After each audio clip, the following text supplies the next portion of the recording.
Welcome back everyone in this next tutorial class on linear equation in two variable. In today's class we are going to learn equation reducible to a pair of linear equation in two variables. So let us see the learning outcomes.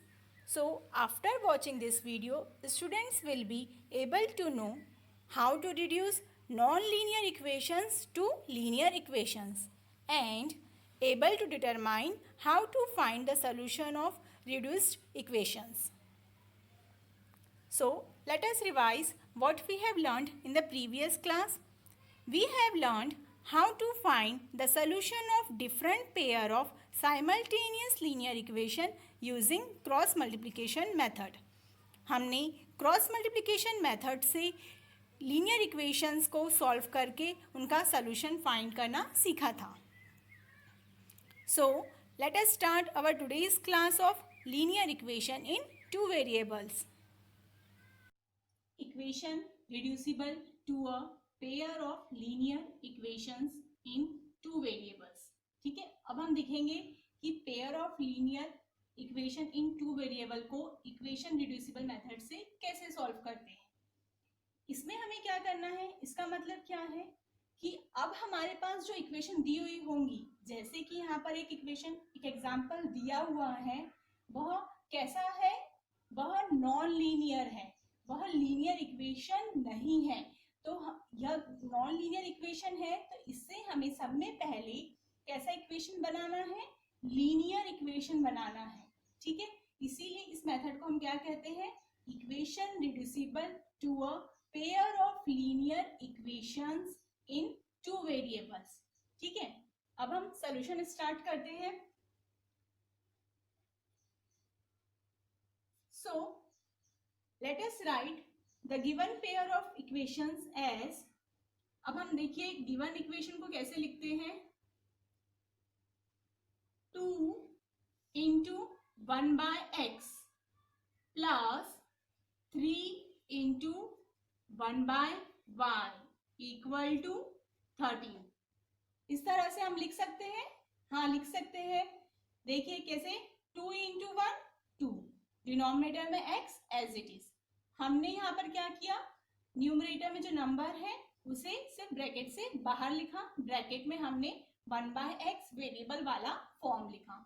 वही same चीज हमने second variable के लिए भी की. इसे हम देंगे इक्वेशन नंबर 1. सेकेंड इक्वेशन के लिए भी हम वैसे ही लिखेंगे, 5 into 1/x minus 4 into 1/y equal to -2. यह हो जाएगा हमारा इक्वेशन नंबर 2. ठीक है,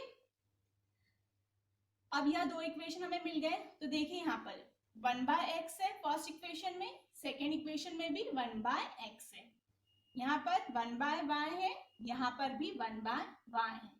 जैसे कि मैंने अभी आप लोग को बताया कि यह इक्वेशन कैसा है, नॉन लीनियर है, लीनियर इक्वेशन नहीं है. ठीक है, these equations are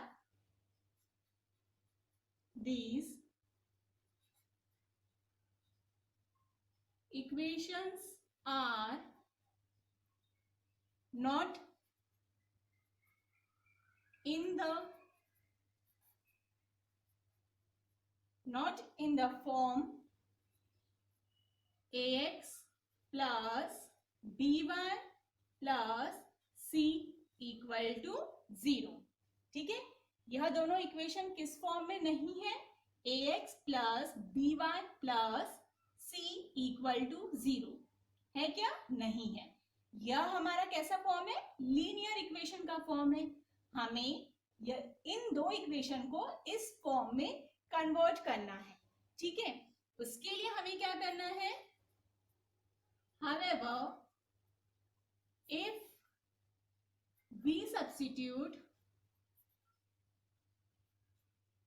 अगर हम यहां पर क्या सब्स्टिट्यूट करेंगे, 1/x equal to p and 1/y equal to q substitute करेंगे. अभी हम आप लोग जो भी नंबर्स रहेंगे उन्हें ब्रैकेट से बाहर लिख के हमेशा आपके ये दो इक्वेशन में सेम वेरिएबल वाले टर्म मिलेंगे, उन्हें कोई भी एक वेरिएबल से क्या करना है, सब्स्टिट्यूट करना है, पुट करना है।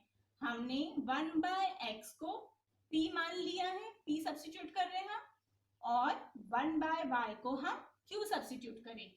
ठीक है, अब आगे देखते हैं। तो हमारा इक्वेशन 1 क्या हो जाएगा, इक्वेशन 1 इस तरह से हो जाएगा। इक्वेशन 1 क्या है हमारा, 2 × 1/x। हमने अभी क्या लिखा था, substitute 1/x = p।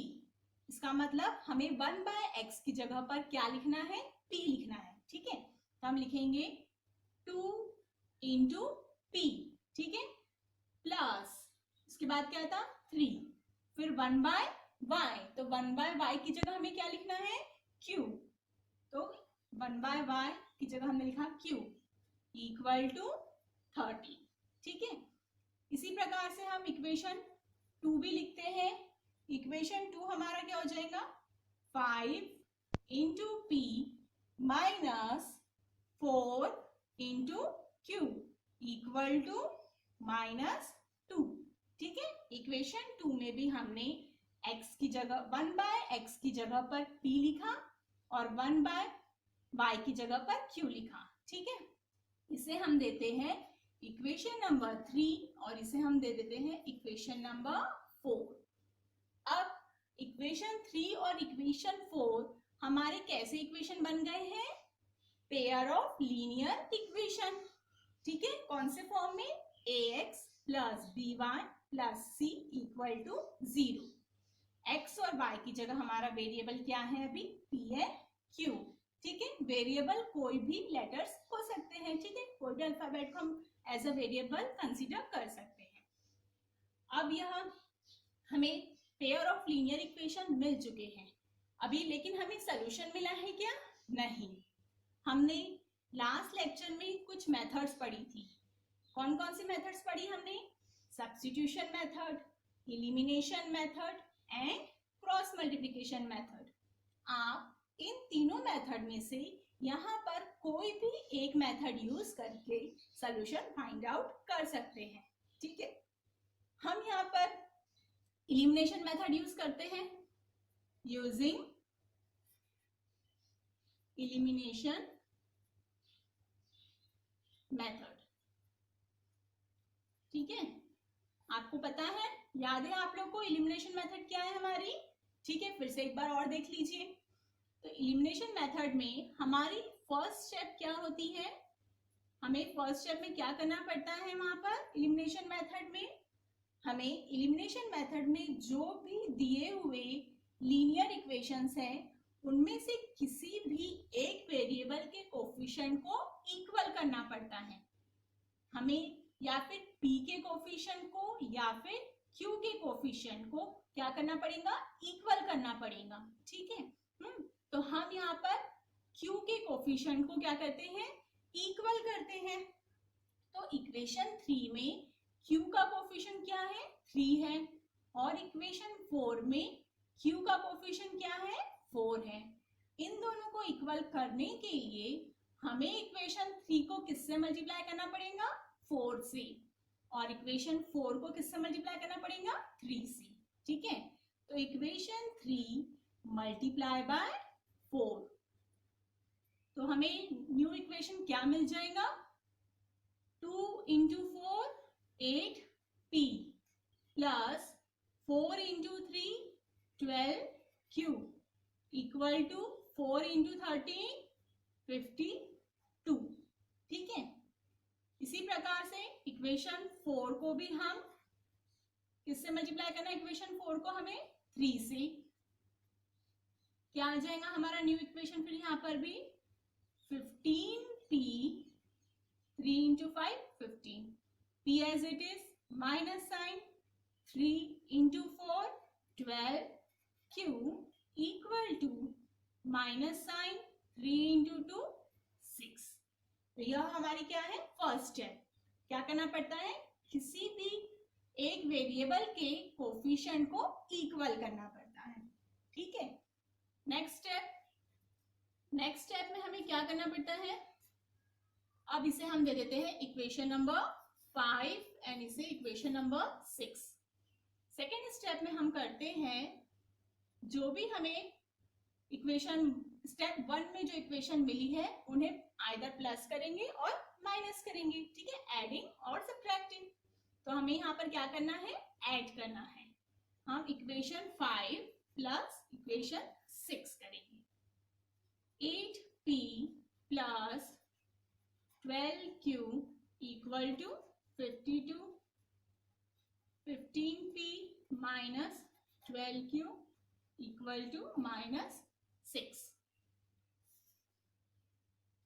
8 plus 15 23p plus 12q minus 12q get cancel और 0 इक्वल टू प्लस 52 माइनस 6 क्या हो जाएगा, प्लस 46, ठीक है, ग्रेटर नंबर का सिंबल। हमें p की वैल्यू चाहिए, 46 23 p के साथ मल्टीप्लाई में है, राइट हैंड साइड में लेके जाएंगे तो डिवीजन में, ठीक है। तो हमें p की वैल्यू मिल जाएगी, क्या मिलेंगे हमें p की value 2।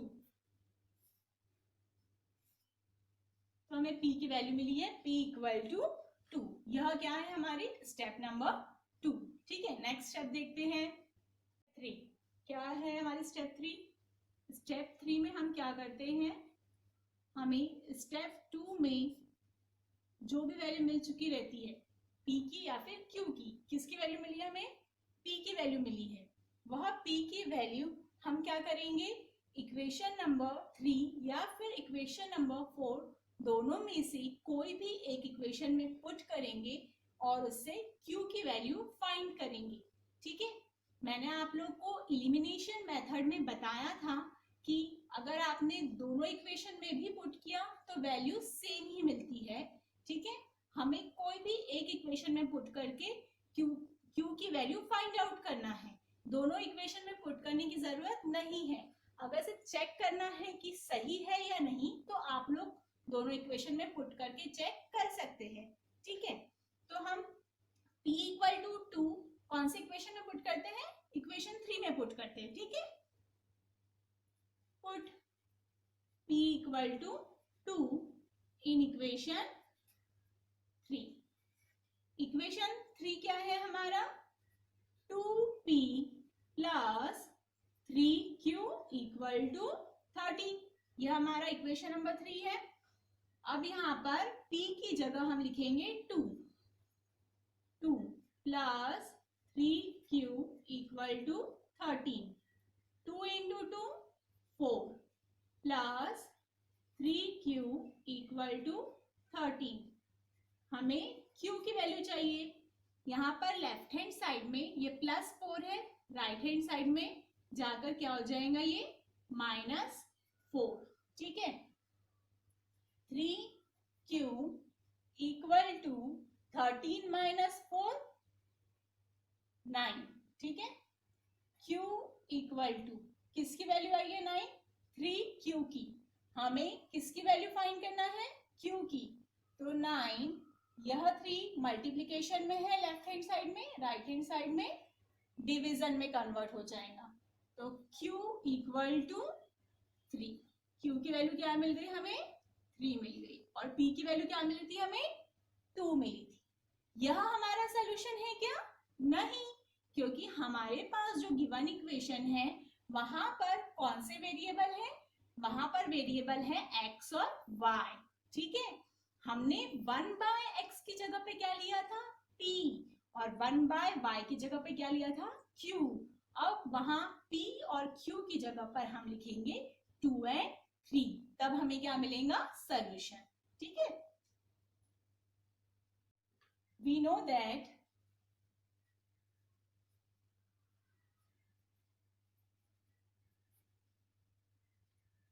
p equal to 1/x and q equal to 1/y, ठीक है। पता है हमें, हमने सब्स्टिट्यूट किया था, ठीक है।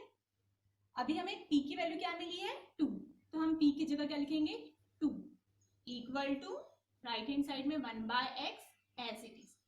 हमारा सोल्यूशन में हमें क्या फाइंड करना है, वेरिएबल की वैल्यू, इसका मतलब x और y की वैल्यू। यहाँ पर डिनोमिनेटर में क्या है, कुछ नहीं है तो 1, ठीक है।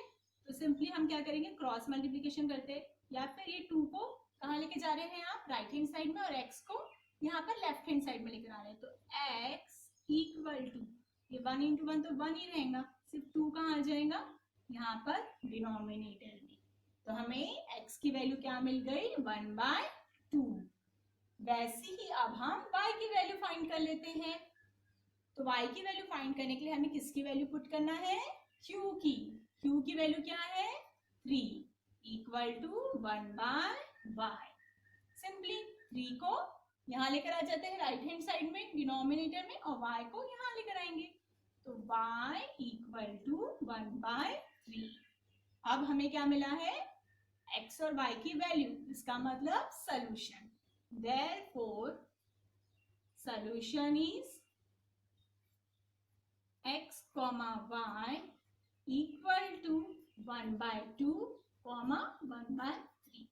तो हमें क्या मिल चुका है, सॉल्यूशन, ठीक है। और यही हमें फाइंड आउट करना रहता है।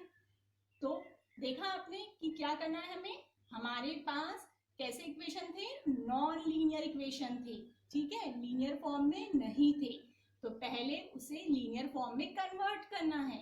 उसके लिए आप लोग को कोई भी एक वैल्यू सब्स्टिट्यूट करना पड़ेगा। तो उसके लिए आप लोग क्या करेंगे, हमेशा जो भी दिया हुआ इक्वेशन रहेगा उसका डिनोमिनेटर देखना। तो अब यहाँ पर 1/x दोनों इक्वेशन में था और 1/y भी दोनों इक्वेशन में था। तो उसकी जगह हमने p एंड q पुट किया था। तो पुट करने के बाद हमें जो न्यू इक्वेशन मिला था वह हमारा लीनियर इक्वेशन के फॉर्म में कन्वर्ट हो गया था। और उसके बाद में हमने 3 मेथड, अलग अलग डिफरेंट मेथड पढ़ी है, उनमें से कोई भी मेथड अप्लाई करके आप लोग सॉल्यूशन फाइंड आउट कर सकते हैं, ठीक है। ये कुछ एग्जांपल्स हैं आपके प्रैक्टिस के लिए, ठीक है। सभी एग्जांपल किस फॉर्म में है, नॉन लीनियर फॉर्म में है। पहले उन्हें लीनियर फॉर्म में कन्वर्ट करिए। तो यहाँ पे लीनियर फॉर्म में कन्वर्ट करने के लिए आप लोग को 1/x, यहाँ पर भी 1/x है, यहाँ पर 1/y, यहाँ पर भी 1/y है। तो 1/x equal to p and 1/y equal to q put करके इसे लीनियर फॉर्म में कन्वर्ट करिए। फिर आप लोग ने जो डिफरेंट मेथड पढ़ी है उनमें से कोई भी एक मेथड अप्लाई करके सोल्यूशन फाइंड आउट करिए, ठीक है। आप लोग ने 3 डिफरेंट मेथड पढ़ी है, तो एक एक प्रॉब्लम में तीनों मेथड अप्लाई करिए और सोल्यूशन फाइंड आउट करिए, ठीक है। यहाँ पर 1/x minus y equal to p put करेंगे आप लोग, और यहाँ पर 1/x plus y equal to q put करेंगे। तो फिर से यह दोनों इक्वेशन भी लीनियर फॉर्म में कन्वर्ट हो जाएंगे, और फिर इसे सोल्यूशन फाइंड करिए कोई भी एक मेथड अप्लाई करके, से इन दिस प्रॉब्लम, ठीक है। What we have learned today, you will be able to reduce equations to pair of linear equations and how to find its solution. Okay, our upcoming topic is application of simultaneous equation.